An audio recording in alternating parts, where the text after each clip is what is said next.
We are 1 week into college basketball and the 22-23 regular season, and not that we should be surprised, but there have already been some great games all across the country. What will the year bring in the ACC?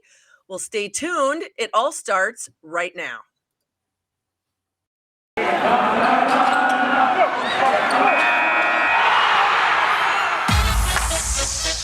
You are Locked On Women's Basketball, your daily podcast on women's basketball. Part of the Locked On Podcast Network, your team every day.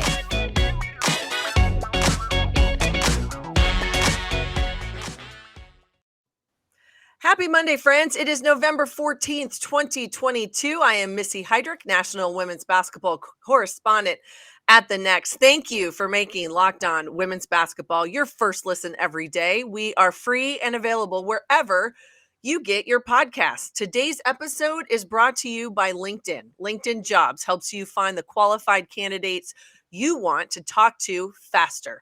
Post your job for free at linkedin.com/lockedonnba. You can follow me on Twitter at Missy Heidrick, and be sure to follow The Next at The Next Hoops and this podcast at Locked On WBB. All right, it seems as though we have previewed so much the past few weeks, getting us to this point. We have started the regular season. It's been conference breakdowns, and we've dissected the next top 25 preseason poll done by yours truly. I own that one. We all know that. Today, we are heading east to the Atlantic Coast Conference, the best of the best in the ACC. New coaches, storylines, players to watch, and games to set your DVR for, plus the next predictions and everything in between.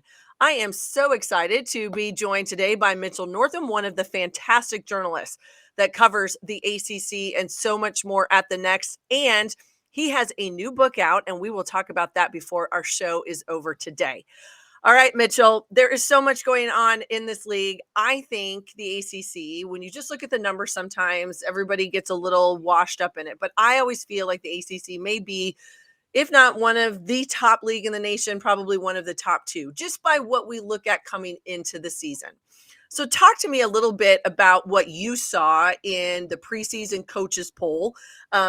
The ACC, when they put out their polls at the beginning of the season, they call it the blue ribbon poll. There's a bit of an explanation to that.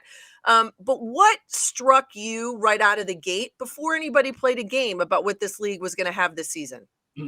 Yeah. So, in most years they usually do a preseason poll and awards for the blue ribbon panel, which is kind of like writers and media and some other people who are involved and cover the league. And then they do a separate coaches poll. This year, they kind of rolled it all into one.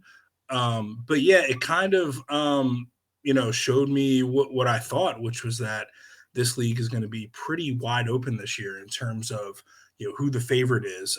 4 different teams got first place votes, in your predicted order of finish.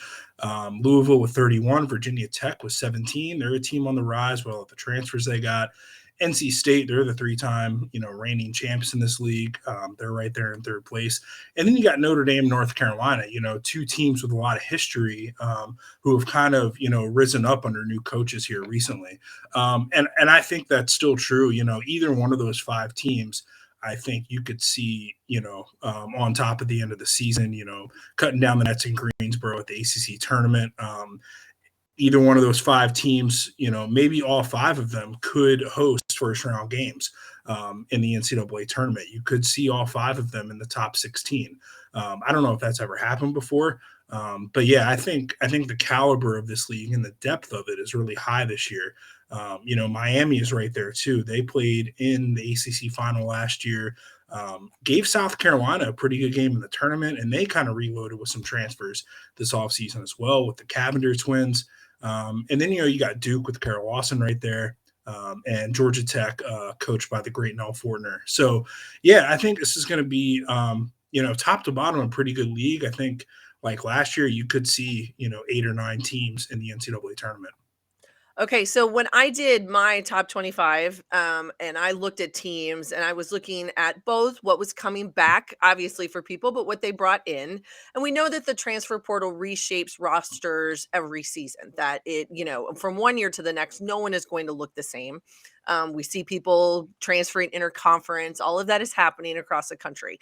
But one of the teams that intrigued me the most is Notre Dame. And I think just because of in Niele Ivy's third year now at Notre Dame, and looking at the COVID year was kind of that blip because everybody managed that and how they had to deal with it, right? Last season, we saw some really talented newcomers in what she brought in that backcourt and some pieces.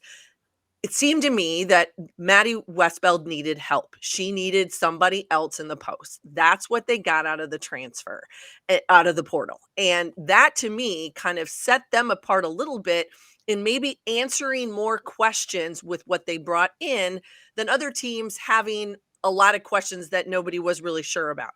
So talk to me about Notre Dame and tell me your thoughts about what you see with this roster and what the Irish might be able to do this year.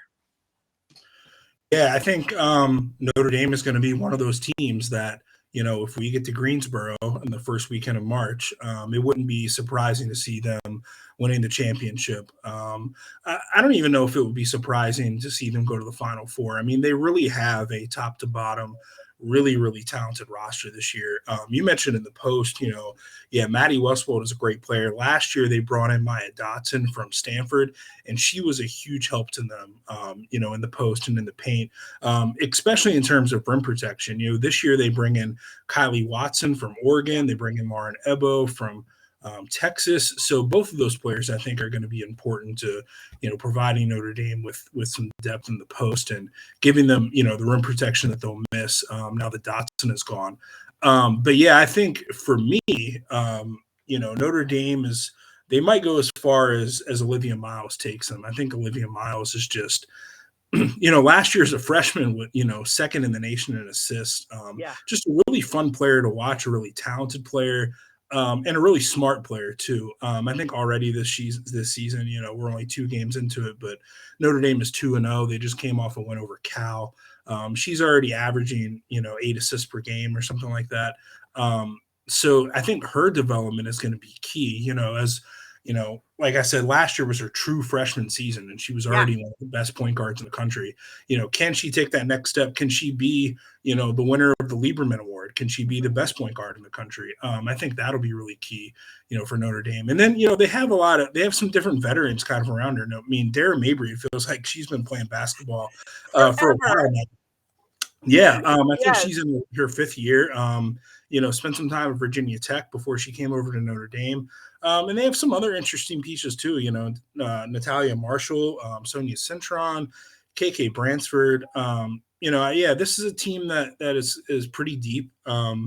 But I think for me, it starts with Miles. If she can kind of take that next step and really be, one of the best players in the nation, perhaps even, maybe she can win the ACC Player of the Year award over Elizabeth Kitley or some of the other contenders. That would be a big step forward for them. Yeah, I agree with you. I think she is really kind of the engine that makes that group go because of not only her ability as a playmaker, but she's got a scorer's mentality too. So she picks her opportunities to be able to put points on the board. So she's going to create for other teammates and then be when they need a shot or they need penetration, she can get to the rim, get foul, get to the free throw line. Though that's that point guard mentality. Couldn't be probably, mentored by anyone better than someone like a Niele Ivy, who's got that type of mentality, a score distributor. I think she's one of the best at such an early stage of her career. You mentioned Elizabeth Kitley, and that brings me to Virginia Tech. She was the ACC Player of the Year a year ago. There were some pieces around her. Everyone kind of thought, well, what would be the difference maker maybe to help take some of that pressure off of a player of her caliber? We know that she's a great scorer. She's a rim protector. She does so many things. She rebounds the basketball. I mean, one of a few kids in the entire nation last year to average a double-double, I believe. But it seems to me that the transfer portal, again, might have been one of the best gifts for this Virginia Tech team and what Kenny Brooks is wanting to do there. This could be their chance to take it to the next level for 22-23. Yeah, the roster that they have this year, I ranked them as number one, well, the highest ranked ACC team in my preseason AP poll, just because when you look at all the talent on that roster on paper anyways. Of course, we still kind of have to see how it's all going to mesh together. Yeah. When you talk about, bringing back Elizabeth Kitley, preseason ACC player of the year, a really good point guard in Georgia Amore, who kind of took a step last year in the ACC tournament, I thought. And then some other pieces, and then they bring in Taylor Soule from Boston College, and they bring in Ashley Owusu from Maryland, who was an All-American, not that long ago, and the winner of the Drysdale Award. I think you saw it on Monday in their season opening game where, those top four are, can command a double team at any time. And then people kind of forget about Kayla King, who is a great catch and shoot scorer, as she showed in that game on Monday, their season opening win. She makes 9 3-pointers and puts up, 32 points. Really, really impressive. Yeah, so they're going to be a team, they have Kitley, but they also have all the other pieces around her. So, yeah, the challenge for Kenny Brooks is going to be, making all those pieces fit. When I talked to him and Georgia Amore at ACC Media Day, they just couldn't stop raving about Ashley Owusu. And I think she's going to be a big help to them in terms of, you add another ball handler, you add another person who can, command a double team, another person who can carry your offense on any night. That was kind of their thing last year. If Kitley had an off night or was really just kind of getting beat up down there in the post, they didn't have that person who was, ready to step up. Asia Shepherd, could be that player on some nights, a great scorer, but wasn't kind of the inside-outside threat that Owusu is, I think.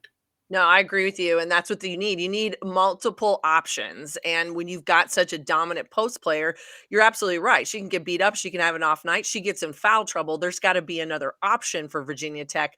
I think now that depth really adds a little bit more, makes them way more competitive. And a matchup problem. That's the other thing. A player like Owusu, what she brings, those are matchup issues.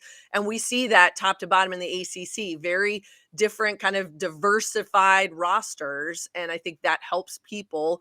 It makes it really tough when they get in league play, but that's why they can be dominant in non-con. All right, so in just a minute, we're going to talk new coaches in the ACC, some more storylines, some more of those players to watch, and what many say and what we're talking about here might be one of the top, if not the top league in the nation right now. But first, these days, every new potential hire can feel like a high-stakes wager for your small business. You want to be 100% certain that you have access to the best qualified candidates available. That's why you've got to check out LinkedIn Jobs. LinkedIn Jobs helps find the right people for your team faster and free.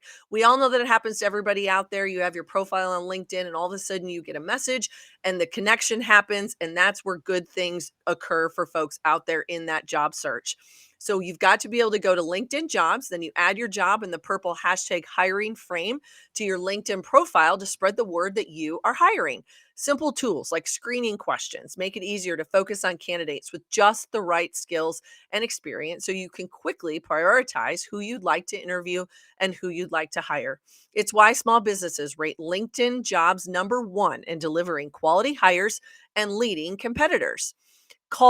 LinkedIn Jobs helps you find the qualified candidates you want to talk to faster. So post your job for free at linkedin.com/LockedOnNBA. That's linkedin.com/LockedOnNBA to post your job for free. Terms and conditions apply. Hi, everybody. I am Missy Heidrick, and thank you for making Locked On Women's Basketball your first listen today. For your second listen today, check out Locked On Sports Today. From the games that matter the most to the biggest stories in sports. Go beyond the scoreboard and behind the scenes with local experts and insights only Locked On can provide. Locked On Sports Today, available on this app, YouTube, and wherever you get your podcasts. All right, Mitchell Northam, here we are, my friend, talking ACC women's basketball. We've talked about a couple of the teams. We've talked about who sits at the top of that poll, but there's also some new faces on the sideline in this league. And I think that's, it happens all over the country. We're going to see that. But I think it's also intriguing when you look at the new coaches that are part of this league and maybe some of the reasons why they're there. We know some are in a rebuild, but we've also got a change at Florida State, which is a not maybe necessarily, it's not a carte blanche change that happens a lot in coaching searches and when someone retires, but Sue Semero steps down at Florida State, and now Brooke Wyckoff takes over. And this is a Seminole team, again, a little bit in the rebuild. You got to use the portal, you got to find it. But is Brooke Wyckoff going to be the person that's going to kind of continue to elevate this program and that success factor that they've had moving forward? Yeah, I think eventually I think Florida State is going to kind of get back on track and where they were under Sue Semrau. I think this season might be kind of tough. Just considering, Florida State lost a handful of players in the transfer portal, a handful of starters, two other ACC teams. Morgan Jones was our leading scorer last year. She's at Louisville now. River Baldwin was a good contributor in the post. Mm-hmm. I think she started about 18 games. She's at NC State now. Florida State came into this season with just 10 players on their roster. So if an injury or two happens here or there, they could be in kind of some serious trouble. The player I think that's most interesting for me there so far has been Tania Latson, who's a freshman but has made a real impression in their first 3 games. She's already averaging 27 points a game. So she's been really impressive. This season, I think it's going to come down to, can these young players kind of step up and kind of keep Florida State going. I think they have a pretty long streak of making the NCAA tournament. I'm not sure if that's going to continue this year, just because there's some teams ahead of them, I think, that are a lot more deeper and a lot more talented. But Brooke is a good coach. We saw that in, the interim year in the COVID season when Sue took the year off to be with her mom. Brooke took them to the NCAA tournament, and they were still, a formidable team. So, yeah, I think it was a no-brainer kind of for her to just step back in when Sue decided to officially retire. And I think that's part of, it's going to happen in every coaching change and transition. I think this is maybe not, like we said, not wholesale change, but it is more transition time. And when you have a young roster, then that is also going to be a year of kind of finding your footing, putting your stamp on it, what you want it to look like. Things are going to be different, but maybe not wholesale different. But there is a lot of history and a lot of tradition at Florida State within their women's basketball program. And I know the expectations are high there. I think the expectations are also high at a couple other institutions where we saw changes at Syracuse and Wake Forest and at Virginia. Coaches are coming into situations where I would look at probably those 3 schools as those are the real rebuilds that those coaches are having to attack. Yeah, Syracuse is one that interested me right away because we've seen this a couple times recently in college football where, because the transfer portal, when you hire a new coach who comes from another school, you can bring some of those players with you. Yeah, and that's what Felicia Leggett-Jack did at Syracuse. She brought 3 of her top 4 scorers from Buffalo over Syracuse. One of them is Diasia Fair, who is probably going to be a WNBA player at some point. Really tore it up at Buffalo, was consistently one of the nation's leading scorers. So I don't think there's any question that, she can play in the ACC. I think what we're waiting to see is kind of how all the other pieces fit and how Felicia Leggett-Jack kind of establishes her culture right away. I talked to her a little bit at ACC Media Day and was just really impressed by, her approach. She told the story about, because of everything that happened with Quentin Hillsman in the summer of 2021, and then they had an interim coach for a year. The players at Syracuse didn't see the light on in the head coach's office for a whole year. So she kind of used this metaphor of like, the light is always on, while I'm at Syracuse. I have an open door policy with all my players. That's something that some of these players haven't had before with a head coach. So I really think they're going through some real kind of wholesale changes and culture changes there. They did bring back Tisha Hyman from last year's team. She's, I think, one of the best perimeter defenders in the ACC. So Syracuse is going to be pretty interesting. And Virginia is another place where, Coach Mox, brought in a lot of different faces to sort of rebuild that roster. Sam Brunel was a key one from Notre Dame, but she's from that area of Virginia, comes back home. She's played pretty well so far. They also have Mir McLean, who came over from UConn last year. She's back with the team this year.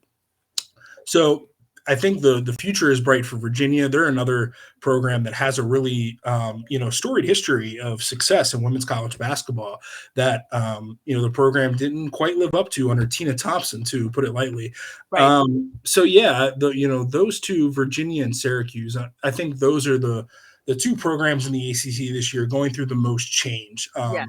New players, new coaches, new culture, new everything. And so far, so good, from those two teams. Wake Forest, that was one, that coaching change was kind of surprising. It came pretty late in the cycle. Yes. I think Very late. Wake decided to fire Jen Hoover, who was an alum and had been there for, a decade plus. I think that was in like the middle of May. Mhm. They go out and they get Megan Jebbia from American, who, had done really well in the Patriot League conference there. But the Patriot to the ACC, that's a big jump. Yeah, it is.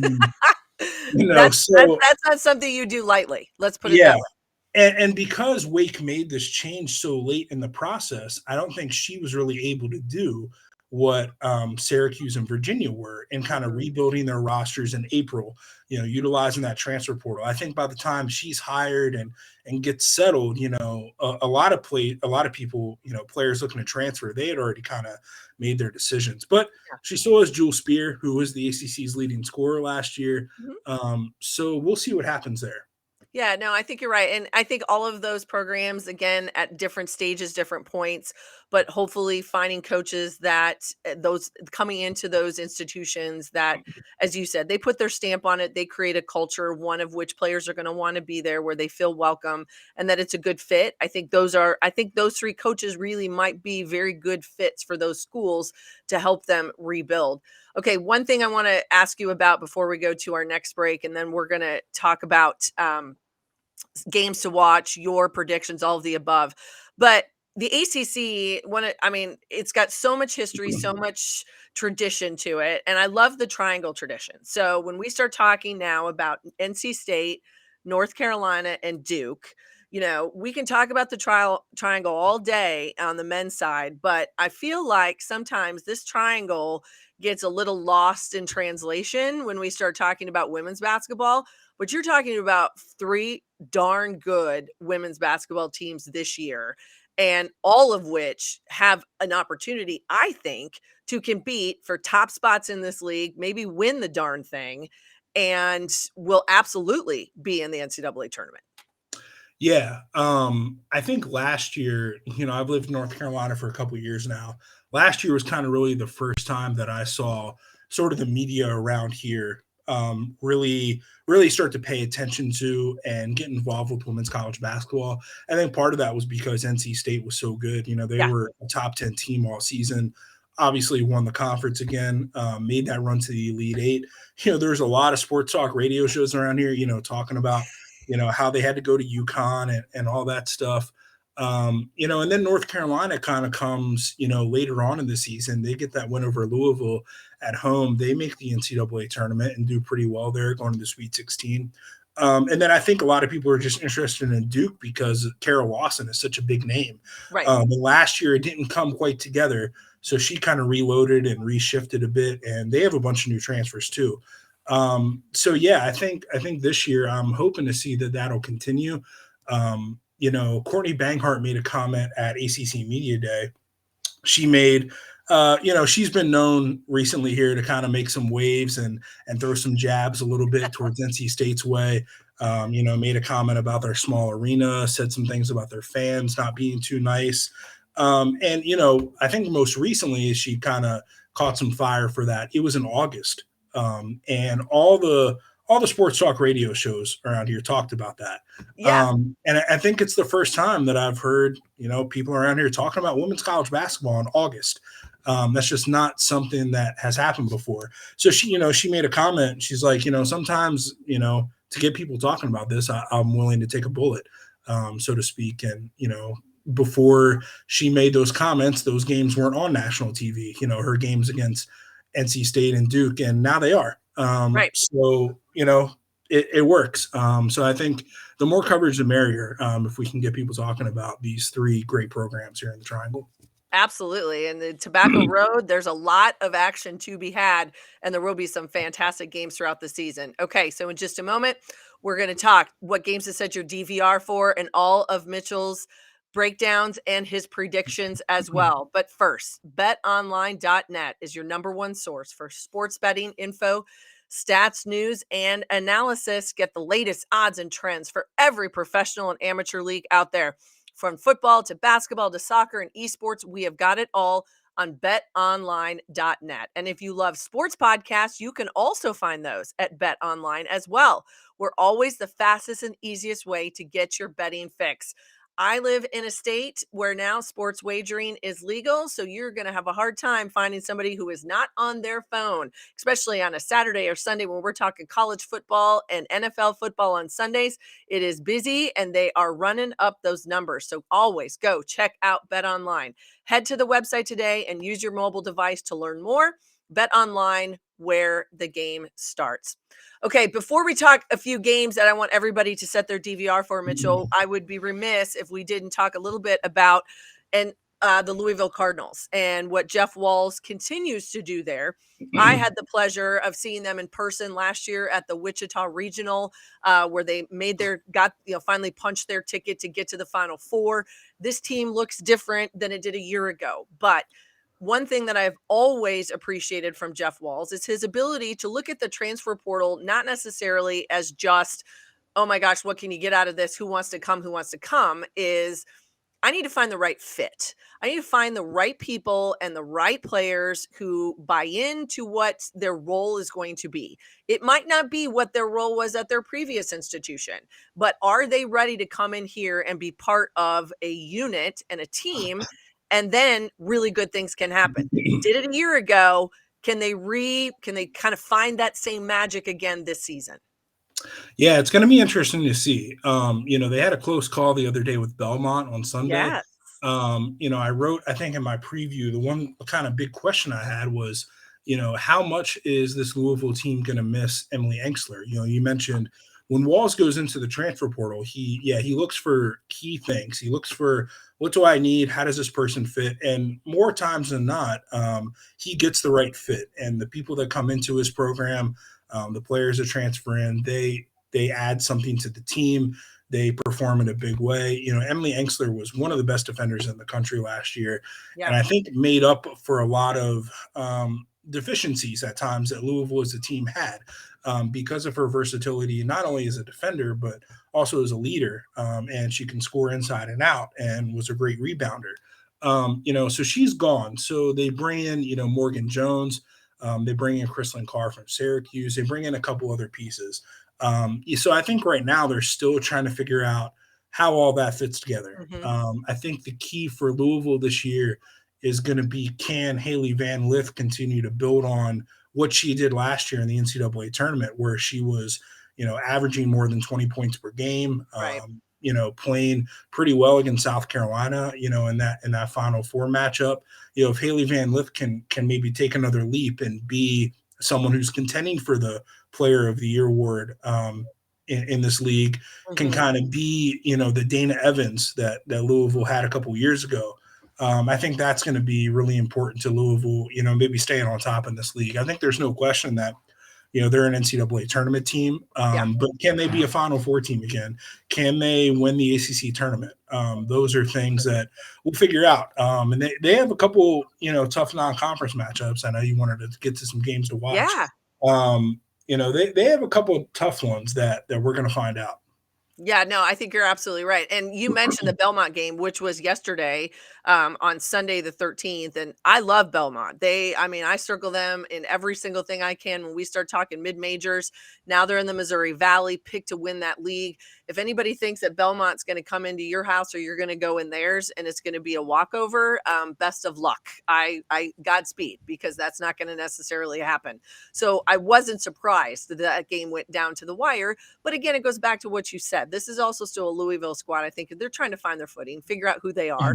And that happens for everybody. We're just 2 weeks, we're a week and a few days in. I mean, God only knows. Nobody's got it all together yet. Well, maybe except for South Carolina, but that's a whole nother story.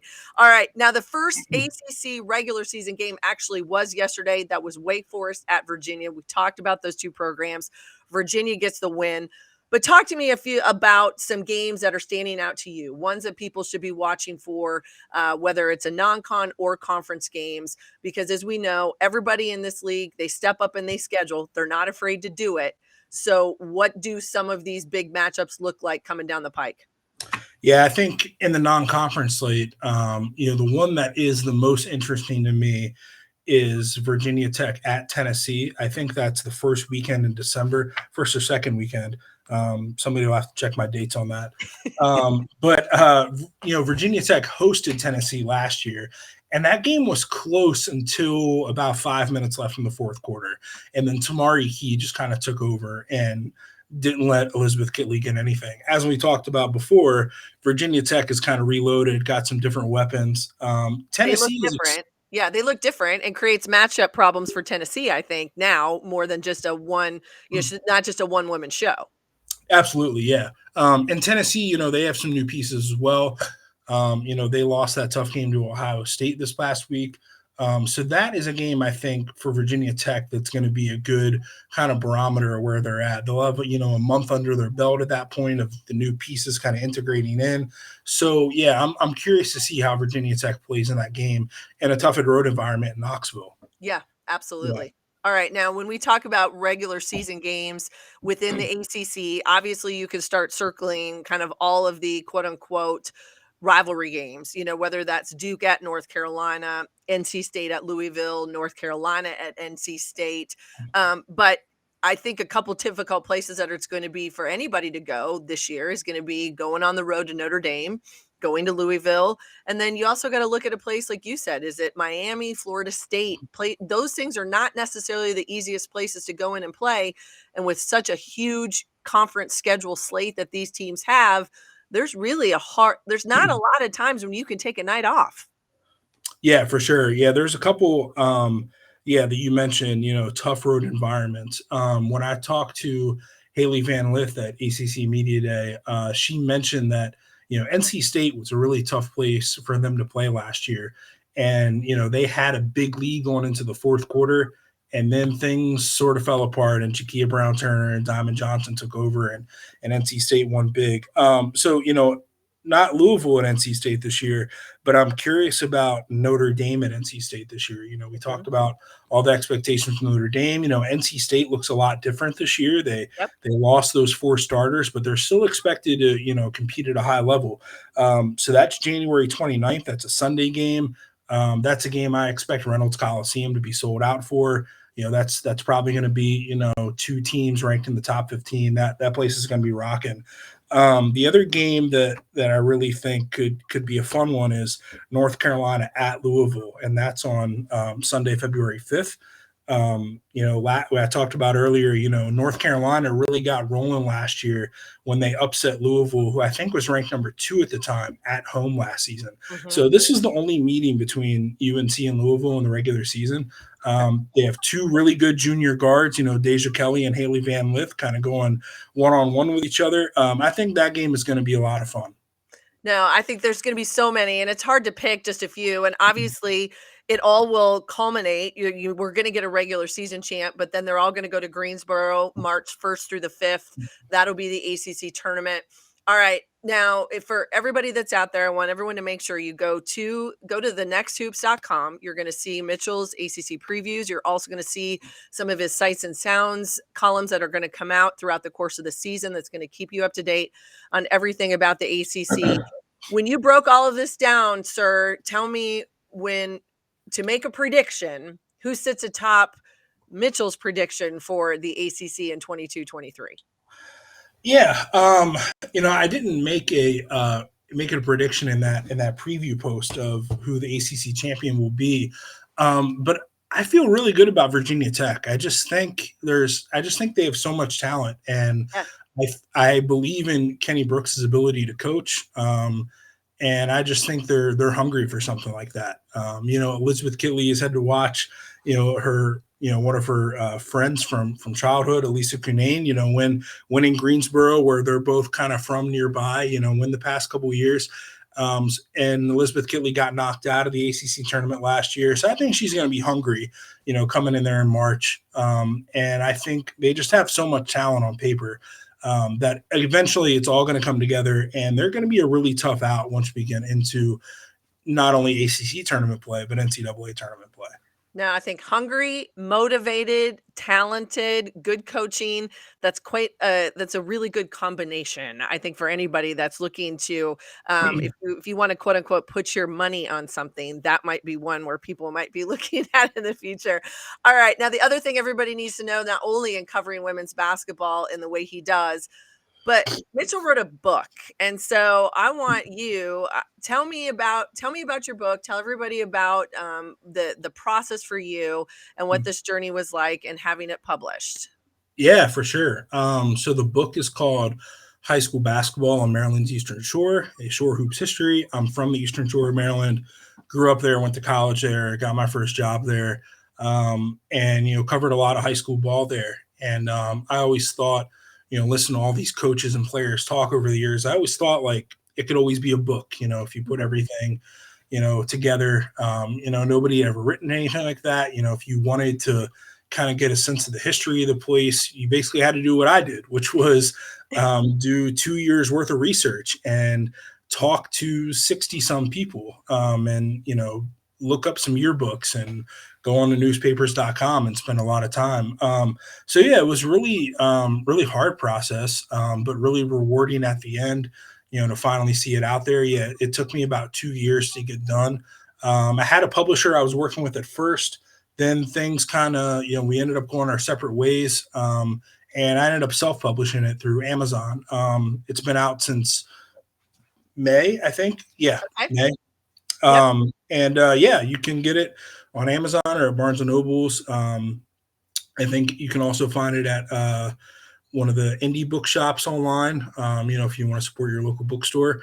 It took me a while to do, but for the fans of women's basketball, there's a lot of women's basketball stories in there. I spent a chapter writing about Gail Tatterson-Gladding, who played in the WBL, which was kind of the WNBA before its time. They're in the late 70s, early 80s. She was our first professional basketball player from the Eastern Shore, and was a great player in the WBL, made an all-star team and all that good stuff.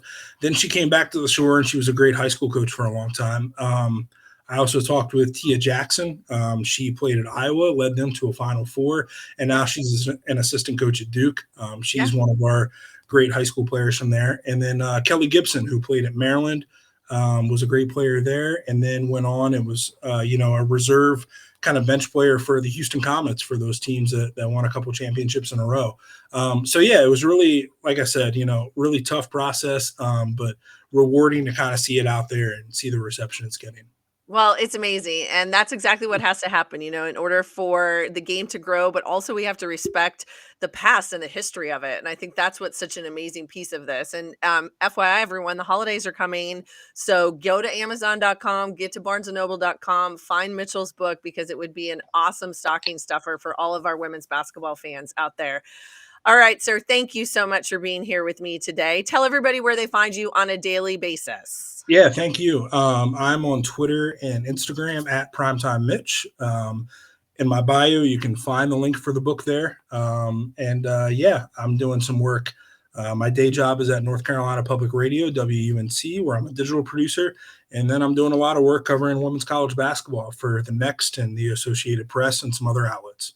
Fantastic. Well, he has got everybody covered, ladies and gentlemen, in the ACC. We will not miss a beat all season long. We're going to do this again as the season goes on, because I know the storylines are going to change. The teams are going to look a little bit different as they go, and we're going to see a lot of great basketball in the Atlantic Coast Conference. You can find me at Missy Heidrick on Twitter. And then again, make sure to follow Mitchell, as well as all of my amazing colleagues at The Next Hoops and this podcast at Locked On Women's Basketball. Please join me here on Mondays. We talk everything college hoops, everything about college athletics, and come back all this week for more episodes, college basketball news and notes, international basketball highlights and actions, the moves across the WNBA. There's been head coaching changes. It all breaks. We've got you covered at Locked On Women's Basketball. Thank you for making this podcast, Locked On Women's Basketball, your first listen. For your next listen, check out all the Locked On Sports. Check everything out at Locked On Sports Today podcast. The biggest stories of the day, plus instant reactions, big game recaps, and the take of the day. Available on the Odyssey app, YouTube, and wherever you get your podcasts. Thank you, everybody. We will see you next time. But don't forget, we've got you covered all week right here at Locked On Women's Basketball.